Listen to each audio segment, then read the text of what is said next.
Ketika kita berbicara pada sosok ayah, justru saya tidak pernah punya ayah. Ayah saya passed away. Untuk bisa menjadi seorang ayah buat anak-anak yang the best, bagaimana bisa didapatkan tanpa warisan-warisan yang diwariskan oleh seorang ayah yang sudah tidak ada dari Om Kris umur 8 bulan? Begini ya,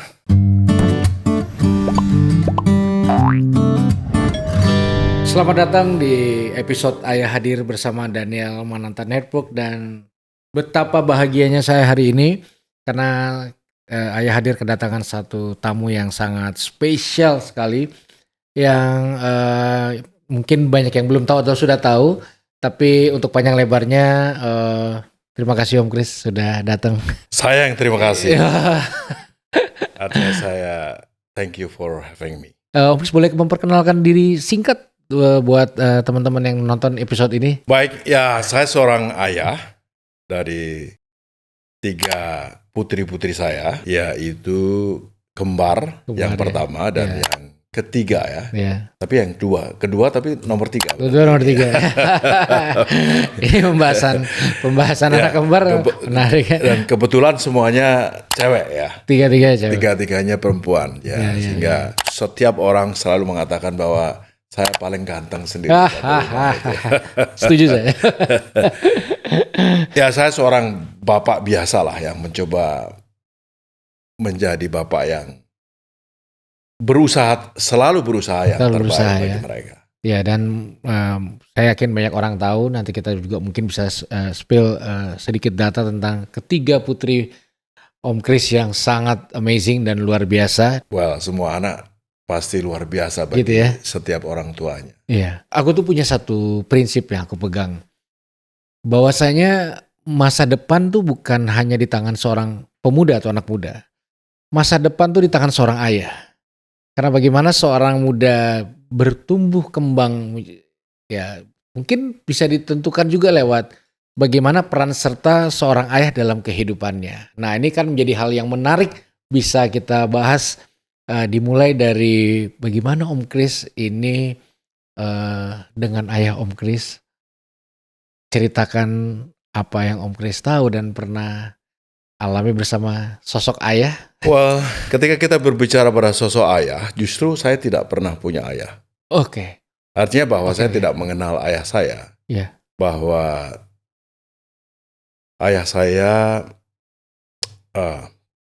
passed away. Oke. Ketika saya umur 8 bulan. 8 bulan. 8 bulan, sehingga di situ saya melihat bahwa ibu saya lah sebagai sosok ayah saya. Iya. Yang mana ibu saya transform herself, become my real father. Iya. Yang mana ibu saya selalu memberikan suatu nasihat-nasihat bagi saya yang boleh saya terjemahkan. Never ever look up anybody. And never ever look down anybody. You have to learn from everything. Iya. You have to learn from anything. Never stop with your believing. Jadi ketika berbicara kepada hal-hal yang berhubungan dengan figur ayah, sebenarnya kan memberikan suatu nasihat, memberikan suatu bentuk bagaimana kita memandu anak-anak kita agar anak-anak kita mampu mengeksploitasi kemampuan mereka. Baik. Sesuai dengan keunikan mereka masing-masing. Baik. Saya sungguh tidak percaya bahwa seorang ayah harus memaksakan kehendak mereka dengan memberikan order-order tertentu sesuai dengan keinginan ayah mereka. Saya sungguh tidak percaya. Artinya bahwa kita biarkan anak-anak itu berkembang sedemikian rupa. Baik. Anak-anak itu mencintai sedemikian rupa. Baik. Anak-anak itu merasa aman sedemikian rupa. Tugas sebagai ayah harus bukan menciptakan memberikan suatu lingkungan yang paling nyaman bagi mereka. Baik. Sehingga mereka berkembang sesuai dengan keunikan mereka masing-masing. Oh. Inilah seharusnya mereka diberikan kebebasan Sesuai di dalam keunikannya masing-masing. Sesuai dengan keunikan mereka masing-masing. Iya. Tetapi ketika kita sudah memaksakan sesuatu tertentu kepada mereka, mereka akan berhenti. Atau mereka mengajari, atau kita mengajari mereka pada sesuatu. Seperti seakan-akan kita membentuk, we shaping them as seperti kita. Iya. Ini kan suatu kesalahan besar bagi saya. Berarti tidak berlakulah sebuah istilah bahwa buah harus selalu jatuh dekat pohonnya. Well, begini. Seperti apa yang selalu katakan pada anak-anak saya, never stop when you believing. Karena dengan mengatakan you believe, berarti Anda berhenti untuk berpikir, berhenti untuk bertanya tentang sesuatu. You have to explore. Saya menekankan kepada anak-anak saya untuk benar-benar mempercayai apa yang dia lihat di dalam suatu kenyataan, daripada dia mempercayai apa yang dikatakan oleh seseorang. Ada sebuah kemerdekaan untuk memilih dan memutuskan. Harus merdeka dan memutuskan. Coba bayangin aja, kalau seseorang itu mempunyai religi, oleh karena kakeknya, oleh karena orang tuanya, harus ngikutin. What? Iya. Apa nggak kecewa kita? Iya. Sungguh dengan cara-cara itu kecewa karena dia tidak mengerti tentang apa yang. Iya. Coba bayangkan kalau dia mengerti tentang sesuatu atas dorongan dirinya dia memahami tentang sesuatu atas sesuai dengan pribadi dia, maka mereka akan mendapatkan suatu kebahagiaan sesuai dengan kebahagiaan mereka. Tadi saya tuh cukup mencoba menyelami bagaimana seorang anak yang kehilangan ayah di usia 8 bulan, betul? Lalu saya mendengar Om Kris ngomong beberapa menit, berasa kayak bapak lagi nasihatin anaknya. bobot kayak kebapaan itu kayak, wow ya saya kayak adem gitu. Nah, saya nggak habis pikir, gimana bisa seseorang yang memang tidak pernah mengalami sebuah sosok ayah dalam perjalanan kehidupan. Tentu waktu Om Kris remaja dan mulai dewasa, ada di sekelilingi oleh orang-orang yang punya seorang bapak. Dan ketika punya anak, kan seakan-akan dalam tanda kutip tidak ada modal untuk bisa berbicara sampai sebijak ini, seadem ini. Dan 3 putri yang sangat bersyukur karena bukan hanya sebuah kemerdekaan, tapi understandingnya itu. Rentetan yang Om Kris dapatkan untuk bisa menjadi seorang ayah buat anak-anak yang the best. Bagaimana bisa didapatkan tanpa warisan-warisan yang diwariskan oleh seorang ayah yang sudah tidak ada dari Om Kris umur 8 bulan? Begini ya, figur seorang ayah bagi saya adalah seperti ketika kita belajar tentang apa yang terjadi di lingkungan kita sendiri. Baik. Seperti apa yang saya katakan tadi, bahwa saya mendapatkan figur seorang ayah itu dari ibu saya. Baik. Di mana ibu saya tadi itu merubah dirinya menjadi seorang ayah yang di saat yang bersamaan. Saya pikir sungguh kalau kita berpikir tidak ada bedanya sebenarnya. Seharusnya justru ketika seseorang ayah itu berlaku dan bertindak memberikan suatu dogma terhadap anak-anaknya, maka disitulah kesalahan pertama terjadi. This is the first crime that the father create to their children. Dan saya tidak mendapatkan itu, atau mungkin saya harus bersyukur saya tidak mendapatkan bahwa kalau kita figure out bahwa mungkin kita mengada-adain karena mungkin ayah saya suatu ketika mengatakan kepada saya itu mungkin akan terjadi suatu perlawanan kepada saya. Berbeda ketika seorang ibu yang memberikan sesuatu hal-hal yang sifatnya ibu saya mungkin tidak pernah mendidik saya, tetapi ibu saya memberikan contoh-contoh yang begitu luar biasanya. Dan ini Ya sebenarnya nggak beda dengan ayah atau ibu atau ayah dan segala macam. Artinya bahwa saya melihat sedemikian rupa bahwa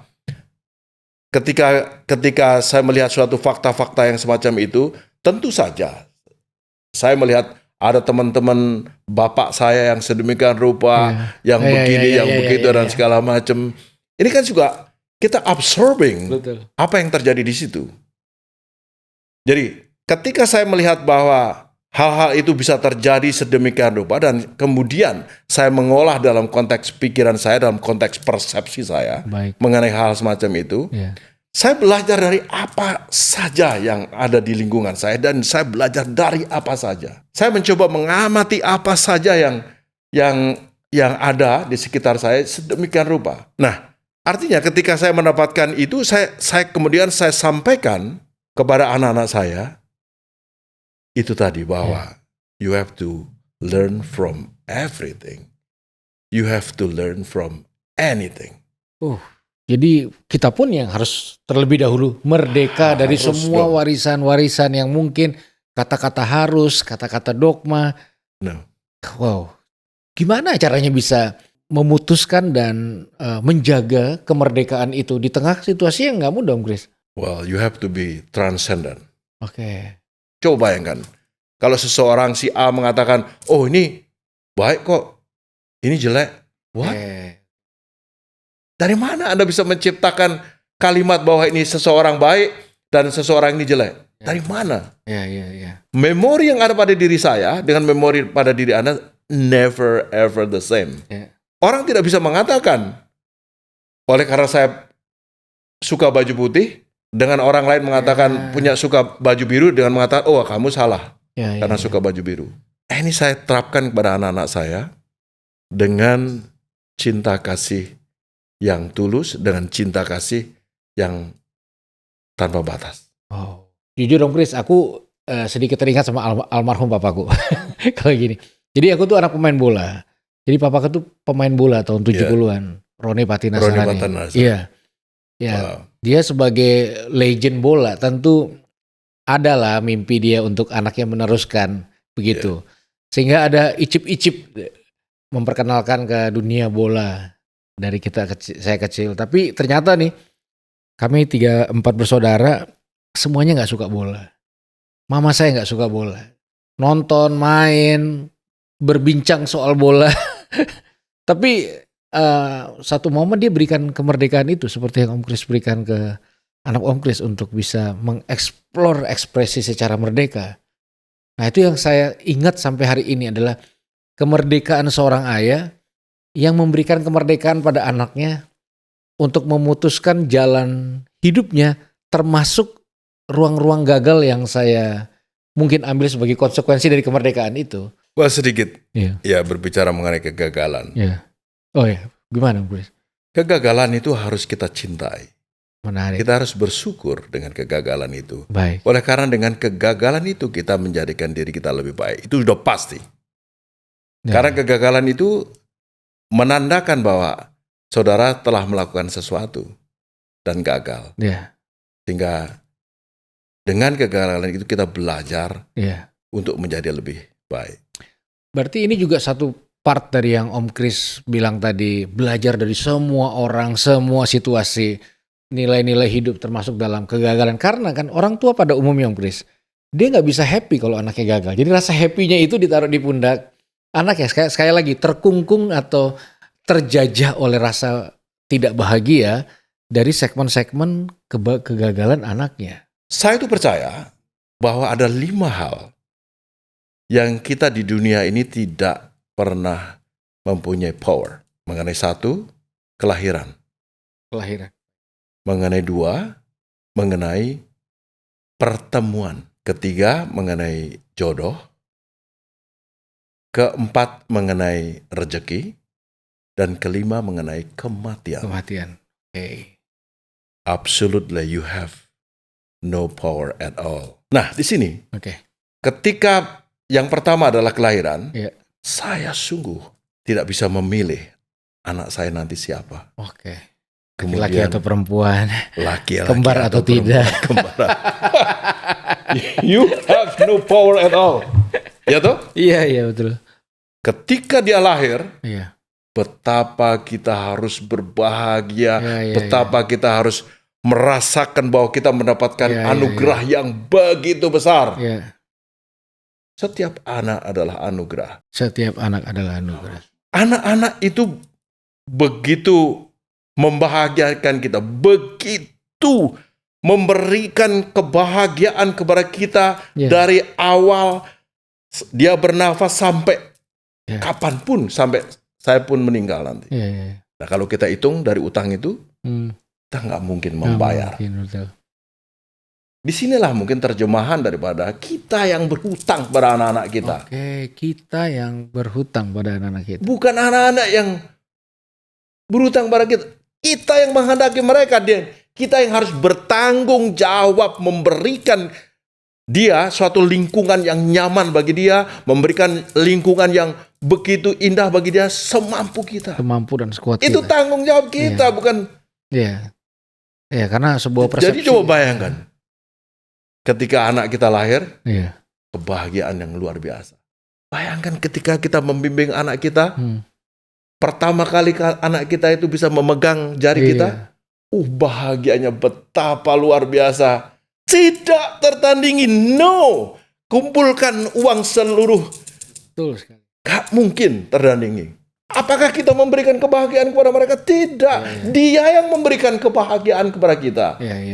Ketika anak kita sudah mulai berjalan, ketika anak kita sudah mulai bisa menyanyi, ketika anak kita sudah mulai bicara, betapa dari titik-titik itu begitu kebahagiaan yang luar biasa diberikan orang tuanya.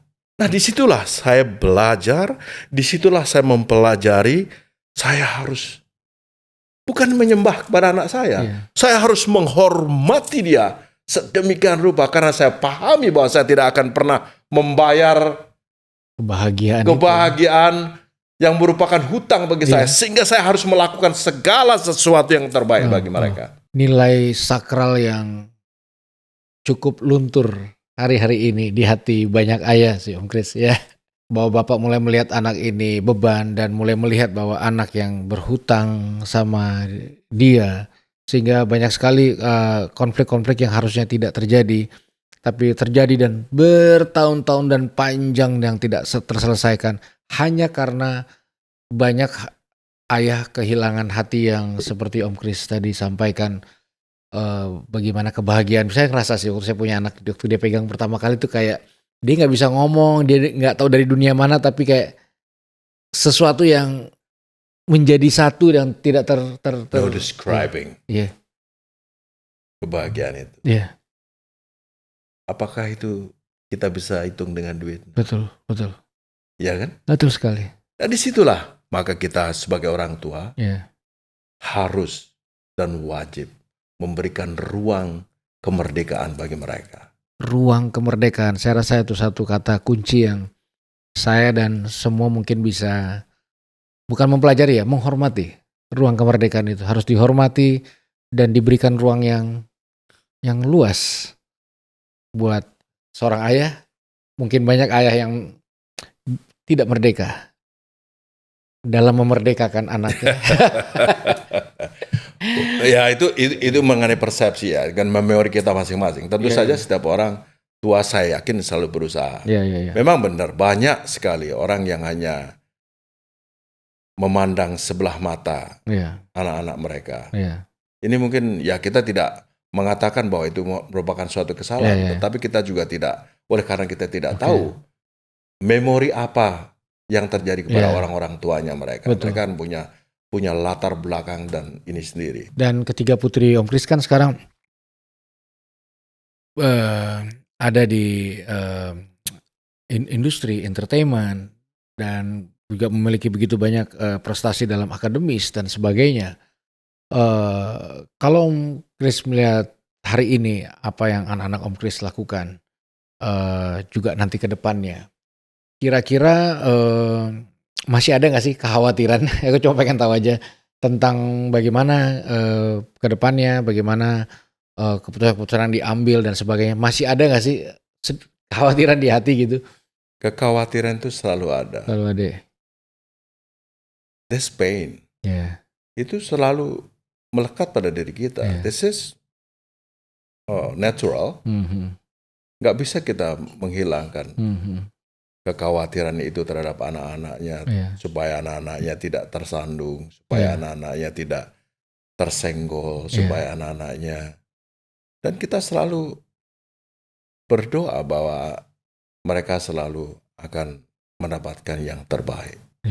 Karena kekhawatiran itu harus ada menurut saya. Sehingga kekhawatiran itu memberikan kepada kita, membangun diri kita untuk menciptakan narasi-narasi untuk diri kita dengan atas doa kita, sehingga doa kita akan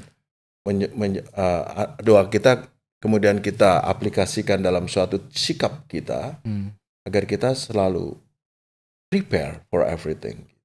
Ya tentu ini bukan hal yang mudah ya, mengadjust kekhawatiran sebagai seorang ayah. Ya saya juga punya anak perempuan, tentu ya ada yang posesif, ada yang dia pokoknya alirkan aja ketakutannya ke anak-anaknya, sehingga banyak sekali anak-anak yang terkungkung lewat rasa kekhawatiran berlebihan dari orang tuanya, sehingga mereka tidak punya kemerdekaan lagi ternyata di tengah jalan setelah awalnya punya.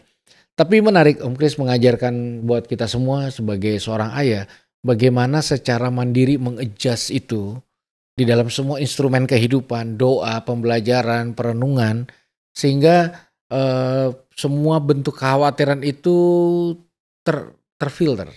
Mungkin yang paling utama saya memberikan ajaran kepada anak saya. Baik. Bukan memberikan sharing. Saya katakan sebagai sharing. Mereka juga, karena kalau kita ajarkan itu kan seakan-akan dia harus begini, saya harus begitu dan segala macam semuanya. Tetapi kita lebih mengatakan kita sharing, kita discuss, kita berdialog tentang hal-hal yang apa yang terjadi. Katakanlah bahwa saya selalu menekankan kalian harus belajar lebih utama dari apa yang kalian lihat. You have to become yourself. Nah, ketika Anda mengerti, melihat dan merasakan sendiri, oh ini begini, ini begitu, ini begini, ini begitu, dan Anda absorbing dengan kondisi itu. Maka disitulah kembali lagi pada Anda harus belajar dari apa saja dan belajar dari siapa saja. Itulah yang terjadi di ruang diskusi antara Om Kris dan anak-anak dalam waktu yang eksklusif. Biasanya kalau ngobrol gitu gimana sih suasananya atau kebiasaan-kebiasaan yang Om Kris lakukan dengan anak-anak? Aku penasaran aja Om. Mereka adalah sahabat saya. Saya sendiri mengatakan mereka adalah tuan daripada saya. They are my life. Sehingga saya bersyukur dengan cara saya berbicara dengan mereka. Mereka yang utama bagi saya. Saya sungguh bersyukur bahwa anak-anak dengan saya itu begitu dekat, begitu akrab, begitu akrab, dan kita tidak pernah ada batas, tidak pernah ada suatu sekat di mana mereka marah pada saya, mereka berdiskusi dengan saya juga berdiskusi dengan mereka berdiskusi dengan saya dengan sangat terbuka. Jadi bilang itulah salah satu bekal yang ada dalam hati anak-anak Om Kris ini, untuk mereka bisa mengeksplor hal-hal baik dalam kehidupannya, dan mereka juga bisa penetrasi seluas dan sedalam mungkin dunia ini, berpetualang dalam petualang-petualang yang menarik dan indah, karena pembekalan yang didapat itu tidak pernah membatasi, no limit. Om Kris, saya rasa banyak ayah yang nonton, namanya juga konten ayah hadir gitu ya. Terus saya garis bawahi pembicaraan kita Om Kris ya. Bagaimana sebuah kemerdekaan terhadap limit itu dimiliki seorang ayah, sehingga yang merdeka sebenarnya bukan cuma paradigma atau batasan, tapi cinta yang no limit juga gitu. Sekali lagi aku teringat dengan almarhum ayahku karena aku pernah gagal. Aku pernah dalam satu fase itu kecanduan narkoba lah. Kurang lebih 9 tahun. Di masa keemasan papa saya gitu. Lalu muncul dalam pemikiran paradigma sederhana bahwasanya ya iyalah kalau anaknya udah begini, saya terobos limit Bapak saya. Kesabarannya gitu. Tapi satu momen waktu itu beliau melatih Petrokimia Gresik. Di saat dia ada di posisi termahal dan terbaik pelatih, dia memutuskan meninggalkan sepak bola saat itu untuk hadir di rumah nolong saya. Nah, saya melihat kemerdekaan dalam batasan limit itu. Dia cinta sesuatu tapi ada yang beyond dari yang dia cintai, yaitu anak-anaknya, apa yang anaknya cintai dan apa yang anaknya lakukan, termasuk itu gagal. Dan itu waktu papa saya melakukan itu, saya menemukan sesuatu yang jauh lebih berwarna dibanding kehidupan saya di dunia gelap itu. Dan itu yang membuat saya mampu keluar dan akhirnya melihat dunia ini dalam paradigma yang jauh lebih luas. Saya rasa Om Kris bisa memberikan sebuah masukan atau nasihat pada siapapun yang menonton tayangan ini, how menerima dan mendeliver dan memelihara sampai akhir hayat kemerdekaan sebagai seorang ayah. Well, salah satu bagian daripada tugas sebagai seorang ayah, salah satu bagian sebagai orang tua ya, salah satu tanggung jawab adalah bagaimana kita menyertai anak-anak dalam kegagalan. Baik. Tergantung bagaimana sikap kita sebenarnya. Betul. Apakah kegagalan itu akan menghancurkan kita, atau kegagalan itu kita olah sedemikian rupa sebagai pupuk cinta kasih kita terhadap kita. That's really depend on kita. Itu tadi mengenai persepsi kita, mengenai memori-memori yang membangun diri kita. Nah disitulah. Coba bayangkan aja, kalau kegagalan itu merupakan sesuatu yang menjadikan momok bagi kita, well, your dad bisa mengatakan, oh, selesai dah. Tapi your dad mencoba melihat kegagalan itu sebagai suatu bentuk formula, kemudian dipegang your dad dengan sesuatu persepsi yang sangat baik, menjadikan pupuk bagi dirinya your dad, untuk membuka cinta kasih di dalam hatinya, untuk mendekati, untuk menyentuh anaknya. Ini sesuatu yang luar biasa. Dan saya tersentuh. Nah, disitulah. Disitulah. Di sini tergantung dari diri kita. Apakah kita akan mengolah bahwa kegagalan itu sebagai suatu bentuk yang untuk menghancurkan diri kita? Banyak sekali caranya. Dan paling gampang itu. Betul. Tetapi sungguh akan menjadikan sebuah tindakan yang luar biasa ketika kegagalan itu kita olah sedemikian rupa, seperti kita menjadikan kotoran itu menjadi sebuah pupuk sedemikian rupa, kemudian kita berikan kepada tanaman kembali lagi dengan suatu cinta kasih, dengan cara-cara yang baik, dengan pikiran-pikiran yang baik, maka akan menjadikan Anda sekarang ini. Ya dulu kan saya tidak mengerti, saya kan dalam angle anak gitu. Saya kadang nggak mengerti. Kadang-kadang bisa jadi misteri hati ayah itu karena tidak ada limit. Nah di sini saya mulai mengerti mungkin ini yang ada dalam, mungkin ini yang ada dalam hati papa saya. Bagaimana dia mengolah semua itu menjadi pupuk, lalu mendeliver semua energi kehidupannya untuk tetap memberikan sesuatu yang positif dan diterima dengan saya. Wow, ini mungkin bisa menjadi video yang akan di-share anak-anak ke orang tuanya.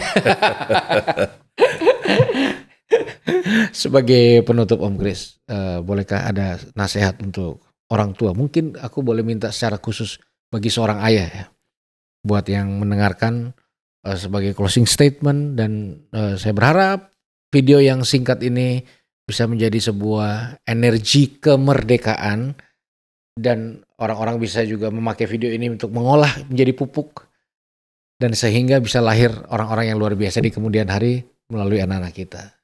Gitu. Ya. Baiklah, mungkin yang begini. Berikanlah tali cinta terhadap anak-anak Anda. Dengan tali cinta itu anak-anak Anda mendapatkan kemerdekaan. Wow. Atau dengan kata lain, ikatlah anak-anak dengan tali cinta yang tanpa batas. Dengan ikatan itu anak-anak merasa kemerdekaannya. Bahkan mungkin sebuah kemerdekaan yang terus membara sekalipun sosok ayahnya tidak ada lagi di depan dan dalam kehidupannya. Saya tidak mengatakan bahwa sungguh ini untuk mengurangi rasa hormat kita, tidak mengurangi rasa hormat kita terhadap keluarga yang tidak punya ayah, anak-anak yang tidak punya. Tetapi saya menekankan pada bagaimana kita orang tua mengikat anak-anak kita dengan tali cinta yang tulus ikhlas. Dengan tali cinta, dengan ikatan itu, anak-anak itu merasakan kebebasannya. Kebebasan, kemerdekaan. Thank you so much Om Chris sudah membagikan sesuatu yang ini akan jadi bukan cuma bekal ya. Saya pun merasakan tali cinta itu juga. Dan saya mulai merasakan juga sebuah kemerdekaan dan rasanya nggak sabar juga saya ketemu dengan anak saya untuk menerjemahkan. Oke, terima kasih. Itulah episode kita kali ini. Sampai ketemu di episode Ayah Hadir selanjutnya bersama Daniel Mananta Network.